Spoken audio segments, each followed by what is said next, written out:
Hello everyone, my name is Azhar. Welcome to NHET classes. Today's topic is linear equations in two variable.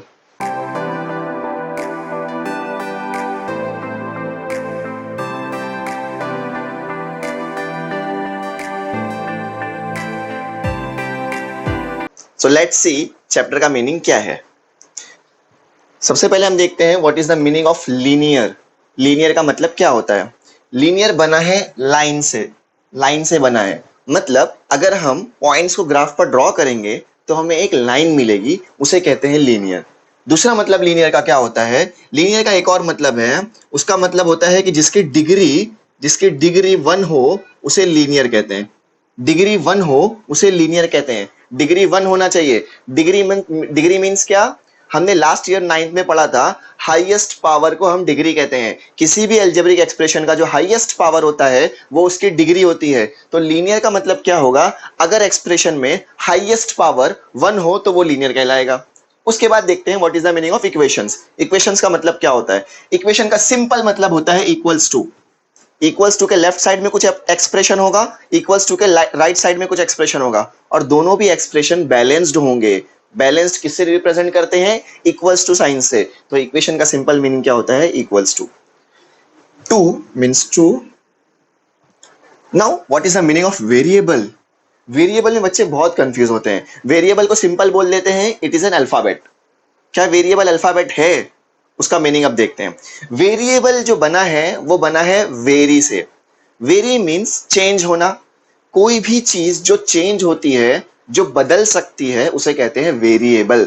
यहां पर भी उसका exact same meaning है. अगर कोई भी वैल्यू जो सेम ना हो बल्कि चेंज हो सकती हो उसे हम कहते हैं वेरिएबल, जिसे हम डिनोट किससे करते हैं? अल्फाबेट से एक्स एंड वाई. चूंकि यहां पर दो वेरिएबल के बारे में बात हो रही है इसलिए हम x and y, m and n, a b कुछ भी ले सकते हैं. एक्स और वाई वेरिएबल क्यों लिए? मान लो कोई भी नंबर है 5, क्या ये वेरिएबल है? नहीं, ये कांस्टेंट है. 5 कभी 6 नहीं हो सकता है, 5 कभी 4 नहीं हो सकता है. पूरी जिंदगी 5 जो है वो 5 ही रहने वाला है. इसीलिए इसे कहते हैं कांस्टेंट, कभी भी चेंज नहीं होगा. बट x और y की जो वैल्यू है वो डिपेंड करेगा क्वेश्चन पे. क्वेश्चन को सॉल्व करने पर x की कभी वैल्यू 5 आएगी, कभी 4 आएगी, कभी माइनस में आएगी. इसीलिए हम x और y को कंसीडर करते हैं as a variable. Concept clear है? ओके. अब हम देखेंगे general form of linear equations in two variable. General form of linear equations in two variable. जैसा कि हमने देखा, लीनियर का means degree 1, equation means equals to, variable से एक्स एंड वाई. तो linear equations in two variable का मतलब क्या हुआ? ऐसी इक्वेशन जिनमें दो वेरिएबल्स होंगे और जिनका हाईएस्ट पावर, जिनकी डिग्री कितनी होगी? 1 होगी, उसे कहते हैं linear equations in two variable. Same यहां पर भी linear equations in two variable में यही होगा. दो वेरिएबल्स होंगे और उनका हाईएस्ट पावर 1 होगा और इक्वल्स टू की साइन होगी. अब general form of linear equations क्या है वो देखते हैं. General form of linear equation simple है, ax plus by plus c is equals to 0. ये है general form of linear equations in two variable. मतलब सारी की सारी वैल्यू लेफ्ट साइड में होगी, इक्वल टू 0 होगा. ये है general form of linear equations in two variable. यहां पर x और y जो है वो है वेरिएबल्स. x और y कौन है? वेरिएबल्स है जो वेरी हो सकते हैं, चेंज हो सकते हैं. But A, B and C यहां पर कंसिडर किया गया है. A, B और C क्या है? कांस्टेंट है. A, B, C और A, B, C क्या है? A, B and C is what? Constant. ये क्या है? कांस्टेंट है. और साथ ही साथ ऐसे कांस्टेंट है जो रियल नंबर के फॉर्म में है. मतलब A, B और C कौन है? रियल नंबर है और कांस्टेंट है, जिनकी वैल्यू चेंज नहीं होगी. रियल नंबर हमने लास्ट ईयर 9th में देखा था. रियल नंबर में क्या आता है? सारे rational numbers and irrational number, सबका कॉम्बिनेशन क्या होता है? Real number. रियल नंबर में पॉजिटिव नंबर्स भी आते हैं, नेगेटिव नंबर्स भी आते हैं, रूट वाले नंबर्स भी आते हैं, अपॉन वाले नंबर्स भी आते हैं, सारे नंबर्स आ जाते हैं. उसे कहते हैं रियल नंबर. दो कंडीशन है, दो नहीं 3 कंडीशन है general form of linear equations in two variable की. पहली कंडीशन देखते हैं क्या है. पहली कंडीशन ये है linear equations in two variable की कि a की जो वैल्यू होगी इट मस्ट नॉट बी 0. ए की वैल्यू 0 नहीं हो सकती है. ए की वैल्यू जीरो नहीं हो सकती है। क्यों नहीं हो सकती है चेक करते हैं। अगर ए की वैल्यू जीरो हो जाएगी तो प्रॉब्लम हो जाएगी। क्या प्रॉब्लम होगी? अगर ए की वैल्यू हम यहां पर जीरो सब्सटीट्यूट करते हैं तो जीरो मल्टीप्लाई बाय एक्स क्या होगा? जीरो होगा। ये टर्म एलिमिनेट हो जाएगा। क्या बचेगा? B y plus C is equal to zero. ये हो गया लीनियर इक्वेशन तो है बट इन वन वेरिएबल है, टू वेरिएबल नहीं रहा। इसलिए अगर ए की वैल्यू जीरो हो जाएगी ये टर्म एलिमिनेट हो जाएगा और linear equation in two variable में नहीं रहेगा। सेकंड कंडीशन क्या है? सेकंड कंडीशन ये है कि b is not equal to zero. b भी जीरो नहीं चलेगा। अगर b की वैल्यू जीरो होगी same b zero into y क्या हो जाएगा? जीरो हो जाएगा। ये टर्म एलिमिनेट हो जाएगा। बचेगा ax plus C is equal to zero. ax plus C is not in linear equation in two variable. ये linear equation in one variable है। तो linear equation in two variable में होने के लिए कंडीशन क्या है कि a की वैल्यू जीरो नहीं चलेगी, b की वैल्यू जीरो नहीं चलेगी। थर्ड कंडीशन क्या है? थर्ड कंडीशन ये है कि a और a is not equal to zero and b is not equal to zero at the same time।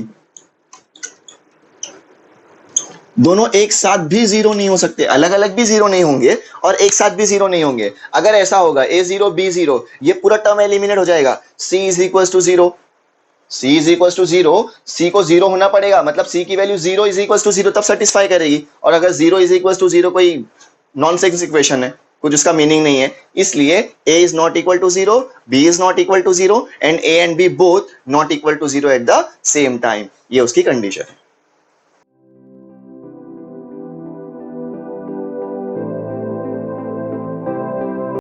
अब हम पेज नंबर 1 पर जो एक्टिविटी दी गई है उसे सॉल्व करते हैं। जो हमें इक्वेशन दी गई है क्या वो equations linear equations in two variable है? ये हमें बताना है कि ये इक्वेशंस जो है वो linear equations in two variable है या नहीं है। तो let's start with the first question. First question क्या बोल रहा है? फर्स्ट क्वेश्चन में क्या है? 4m plus 3n is equals to 12। 4m plus 3n is equals to 12। Check करो, हमने कॉन्सेप्ट में देखा था कि लीनियर इक्वेशन टू वेरिएबल कब होता है? जिसमें दो वेरिएबल हो जिनकी डिग्री 1 हो और इक्वल्स टू के साइन हो। यहाँ पर दो वेरिएबल्स है m और n, उनकी डिग्री कितनी है? देखो यहाँ पे पावर 1 हाईएस्ट पावर डिग्री मतलब 1 ही है। दो वेरिएबल्स है, पावर 1 है, इक्वल्स टू की साइन भी है। Yes, this is the linear equations in two variable. Yes, this is the linear equations in two variable. Next question number 2 क्या बोल रहा है? 3x square minus 7y is equals to 13। क्या ये linear equation है? Check करते हैं। दो वेरिएबल्स है x और y, नो प्रॉब्लम, दो वेरिएबल्स है, इक्वल्स टू की साइन भी है, दो वेरिएबल्स भी है, इक्वल्स टू भी है, बट डिग्री चेक करना है। इसका पावर 2, इसका पावर 1। हाईएस्ट पावर डिग्री होती है। हाईएस्ट पावर कितना है यहाँ पर? 2। Highest power 2 means degree 2। Linear होने के लिए डिग्री कितनी चाहिए? 1 चाहिए। तो यहां पर डिग्री 2 है, तो no, this is not a linear equation in two variable. This is not a linear equation in two variable. Next question, third question. Third question क्या बोल रहा है? √2x minus √5y is equal to 16। Check करो दो variables कौन कौन से हैं? x और y दो वेरिएबल हैं, बहुत बढ़िया। इनका पावर चेक करो, इसका पावर 1, इसका पावर 1, बहुत बढ़िया। पावर 1 डिग्री 1, ठीक है, इक्वल्स टू की साइन भी आ गई। Linear equation in two variable. तो ये भी क्या है? Linear equation in two variables है। ये √2 और ये √5 में कंफ्यूज मत होना। हमने देखा था जनरल फॉर्म में कंडीशंस में ए बी सी क्या है? A B C real numbers है, रूट में हो सकते हैं। तो ये रूट में होगा, ये रूट में होगा, ये रूट में होगा, चलेगा, कोई प्रॉब्लम नहीं है। बट वेरिएबल्स जो है वो रूट में होंगे तो प्रॉब्लम हो जाएगी। हमें मैक्सिमम पावर 1 ही चाहिए। Next question number 4। Question number 4 क्या है? 0x plus 6y minus 3 is equal to 0। क्या ये लीनियर इक्वेशन है? चेक करते हैं। अभी कोई बोलेगा यहाँ पे दो वेरिएबल तो दिख रहा है, दो वेरिएबल दिखने को है, बट कंडीशन में हमने देखा था कि a की वैल्यू 0 नहीं चलेगी। a की वैल्यू 0 होने से देखो क्या हुआ? 0 इंटू एक्स क्या हुआ? 0। ये टर्म है ही नहीं, दिख रहा है बट है नहीं, ये टर्म एलिमिनेट हो गया। क्या बचा? 6y minus 3 is equal to 0। यहां पर तो खाली एक ही वेरिएबल बच गया, एक ही वेरिएबल है तो टू वेरिएबल नहीं रहा। ये लीनियर इक्वेशन तो है, लीनियर इक्वेशन तो है, बट वन वेरिएबल में है, टू वेरिएबल में नहीं है। तो no, this is not a linear equation in two variable. अगर क्वेश्चन में पूछता is the equation a linear equation, अगर सिर्फ क्वेश्चन इतना होता कि क्या जो ये इक्वेशन है वो लीनियर है या नहीं, तो यहां पर आता yes this is a linear equation. But question में आगे पूछा है टू वेरिएबल्स में है या नहीं, तो टू वेरिएबल्स नहीं बचे, एक वेरिएबल एलिमिनेट हो गया है, एक ही वेरिएबल बचा है, तो इसलिए आएगा यहां पर no, this is not a linear equation in two variable. Question number 5, 0.3x plus 0y minus 36 is equals to 0। Condition में देखे थे b की वैल्यू भी 0 नहीं चलेगी, सेम इसकी तरह है। b की वैल्यू 0 होने से ये वाला टर्म एलिमिनेट हो गया, जिस वजह से सिर्फ एक ही वेरिएबल बचा। Linear equation in one variable रह गया, linear equation in two variable नहीं रहा। तो no, this is not a linear equation in two variable. Question number 6, ये मजेदार क्वेश्चन है, लास्ट के दो क्वेश्चन। देखने से क्या लग रहा है, दो वेरिएबल्स हैं x और y, नो डाउट दो वेरिएबल्स x और y हैं, इक्वल्स टू की साइन भी है। पावर चेक करते हैं, इसका पावर 1 है, इसका पावर 1 है, तो ये linear equation in two variable हो गया। ये मिस्टेक हो रही है। मिस्टेक क्या हो रही है, जब हमने पढ़ा था डिग्री 1 होना चाहिए 9th में, तो वो हमने देखा था कि जो डिग्री 1 होगी, जिस भी वेरिएबल की डिग्री 1 होगी, वो वेरिएबल न्यूमरेटर में होना चाहिए, डिनोमिनेटर में नहीं चलेगा। ये x और y की जो वैल्यू है ये डिनोमिनेटर में है, न्यूमरेटर में नहीं है। तो हमें इसको पहले क्या करना होगा, न्यूमरेटर में लेकर आना होगा। तो ये कैसे हो जाएगा, ये कैसा हो जाएगा, देखो 4 नीचे से जब कोई ऊपर आता है तो उसका जो पावर होता है वो चेंज हो जाता है। इसका पावर है 1, जब ये ऊपर आएगा तो नेगेटिव पावर हो जाएगा, पावर चेंज हो जाएगा। अगर ये माइनस होता तो प्लस हो जाता, प्लस है तो माइनस हो जाएगा। तो ये हो गया 4x⁻⁻1 प्लस 5, ये y जब ऊपर आएगा तो पावर की साइन चेंज हो जाएगी, तो ये -1 इज इक्वल्स टू 4। ये इक्वेशन और ये इक्वेशन सेम है। क्या ये लीनियर रहा, पावर क्या हो गया, माइनस हो गया। माइनस में नहीं चलेगा, हमने देखा था कंडीशन, डिग्री वगैरह पढ़ते टाइम पे होल नंबर होते हैं, डिग्री पावर जो होता है वो हमेशा होल नंबर होता है। ये जो हो गया नेगेटिव पावर चला गया। तो no, this is not a linear equation in two variable. Why? Because power is negative power नहीं चलेगा। बट एक चीज ध्यान देना, हम इस टाइप के प्रॉब्लम को, ये लीनियर इक्वेशन में तो नहीं है, बट हम इसे कन्वर्ट कर सकते हैं बाय सब्स्टिट्यूशन मेथड। ये हम आगे देखेंगे कैसे करते हैं। ये लीनियर इक्वेशन में नहीं है, बट इसे कन्वर्ट करके हम लीनियर इक्वेशन में बना सकते हैं। ठीक है, वो आगे देखेंगे कैसे करते हैं। ये वाला क्वेश्चन, यहां पर देखो दो वेरिएबल है x और y, तीन नहीं है, वेरिएबल दो ही है, x और y दो ही वेरिएबल है। ठीक है, इक्वल्स टू की साइन भी है। पावर चेक करना पड़ेगा। इसका पावर देखो क्या है, इसका पावर है 1, इसका पावर है 1, टोटल मिला के पावर कितना हो गया, टोटल मिला के पावर हो गया 2, पावर 2, डिग्री 2, तो नॉट अ लीनियर इक्वेशन। तो no, this is not a linear equation in two variable. Now we will see methods to solve linear equations in two variable. Linear equation in two variable को solve करने के बहुत सारे methods हैं, उसमें से कुछ हम देखने वाले कौन कौन से मेथड्स हैं। ठीक है,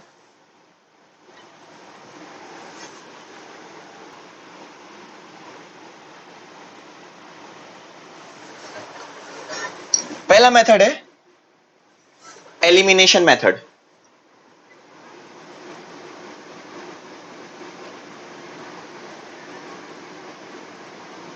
पहला मेथड है elimination method. Second method is what, substitution method.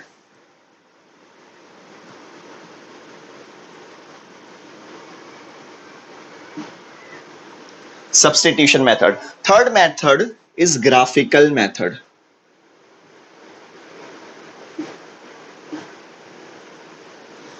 And एक और मेथड है जो है क्रैमर्स रूल।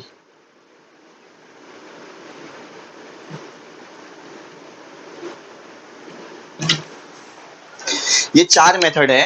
पहला है elimination method, substitution method is second, फिर थर्ड ग्राफिकल मेथड, और एक और है क्रैमर्स रूल।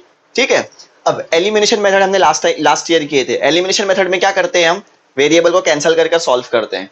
सब्स्टिट्यूशन में क्या करते हैं, एक वेरिएबल को एक तरफ रखते हैं, बाकी सारी वैल्यूज को दूसरी तरफ लेकर जाते हैं और उसी वैल्यू को दूसरी इक्वेशन में सब्स्टिट्यूट कर देते हैं।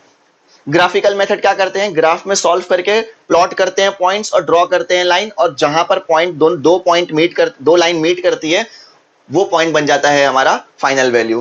क्रैमर्स रूल में हम क्या करते हैं, डिटरमिनेंट मेथड से सॉल्व करते हैं। डिटरमिनेंट कैसे, सब देखेंगे आगे कैसे करना है। बेसिकली हम यहाँ पर तीन मेथड के बारे में इन डेप्थ स्टडी करेंगे, एलिमिनेशन मेथड, ग्राफिकल मेथड और Cramer's rule. Graphical method 99% chances है एग्जाम में आने के, ये हमेशा आता ही आता है।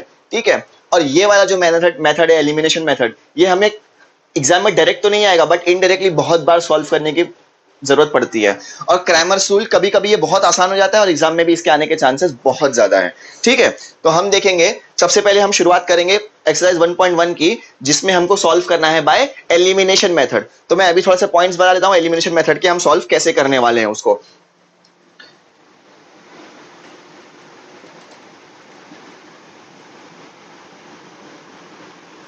एलिमिनेशन मेथड, एलिमिनेशन मेथड में हम क्या करेंगे, हमको दो इक्वेशंस दी हुई होगी, दो इक्वेशंस में हम किसी एक वेरिएबल को पकड़ेंगे, दोनों इक्वेशन के, या तो दोनों इक्वेशन के x वेरिएबल को लेंगे या दोनों इक्वेशन की y वेरिएबल को लेंगे, और उन वेरिएबल के कोएफिशिएंट्स जो होंगे उसको हम दोनों जगह सेम बनाने का ट्राई करेंगे। मान लो एक जगह है 2x plus 3y is equals to 9 और एक जगह है 4x plus 7y is equals to 19। ऐसी दो इक्वेशन है। यहां पर हम क्या करेंगे, किसी भी एक वेरिएबल के कोएफिशिएंट को सेम बनाएंगे, या तो दोनों का x पकड़ो या दोनों का y पकड़ो। अगर हम दोनों के x को पकड़ते हैं तो यहां पर x के साथ 2 है, यहां पर x के साथ 4 है।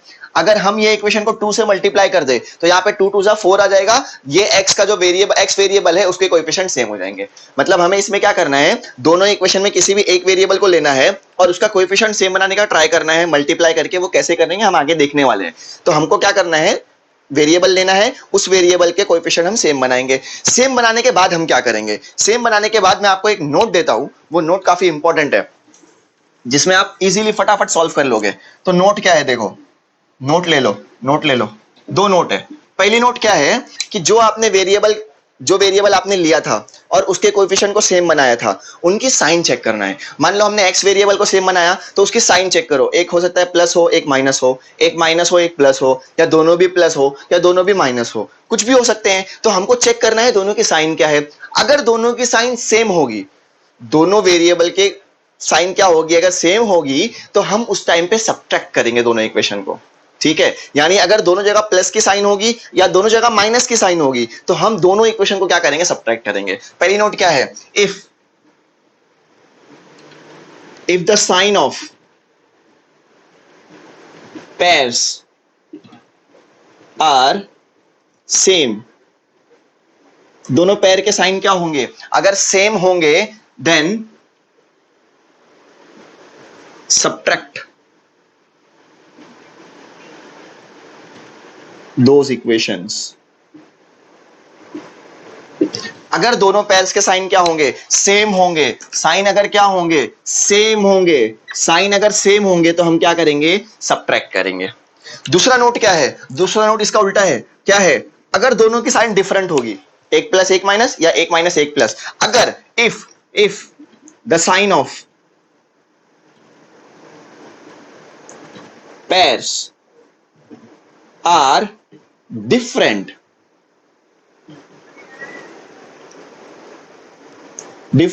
देन क्या करेंगे उस टाइम पे, यहां पे सब्ट्रैक्ट किए थे, सेम होने की वजह, सेम था तो सब्ट्रैक्ट किए थे। अब क्या करेंगे, देन ऐड दोज इक्वेशंस।